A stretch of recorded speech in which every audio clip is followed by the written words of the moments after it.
বস্তু আপোনালোকে চাই লওক আমাৰ মৰিগাঁও জিলাৰ পৰা কেনেকৈ মাছ ছাপ্লাই যায় আৰু ক'ত ক'ত পুখুৰী আছে। মৰিগাঁও জিলাৰ পাৰ্চেণ্টেজ হাজাৰ হাজাৰ পুখুৰী আছে মৰিগাঁও জিলাখনত, আৰু সেই মৰিগাঁও জিলাৰ মাছ গোটেই অসমতেই ছাপ্লাই যায় আৰু ডিমাপুৰ, নাগালেণ্ড, আপোনাৰ মণিপুৰ, ইম্ফল তাতো যায়।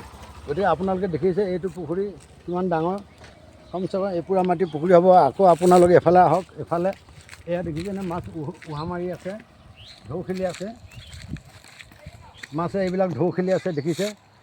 ইয়াৰ পৰা আৰু হাজাৰ হাজাৰ পুখুৰী আছে, আপোনালোকে দুখাই থাকিম। আৰু এইফালে আহক আপোনালোকে, এয়া ডাঙৰ মাছ ইয়াতো উহা মাৰিছিলে। ইয়াত ৰৌ, ঢেকেৰা 5 কেজি, 6 কেজি, 8 কেজি, 10 কেজিলৈকে আছে। আৰু সেইফালে এটা পুখুৰী আছে, সেয়া এটা পুখুৰী আছে, সেইটো পুখুৰীটো আপোনালোকে দেখিছে, তাতো মানুহে কাম কৰিয়ে থাকে, তাতো ডাঙৰ ডাঙৰ মাছ আছে। আৰু ইয়াতো আপোনালোকে দেখিলেই।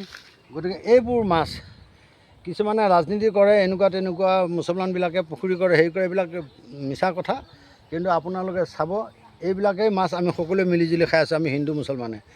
গতিকে তেওঁলোকে খেতি কৰে, আমি অলপ এলেহুৱা মানুহ, আমি খেতি নকৰোঁ, কিন্তু তেওঁলোকে খেতি কৰে আৰু আমি খাবলৈ পাওঁ।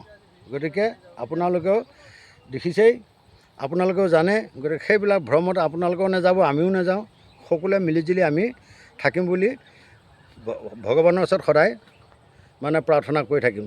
ধন্যবাদ। জয় হিন্দ, জয় ভাৰত।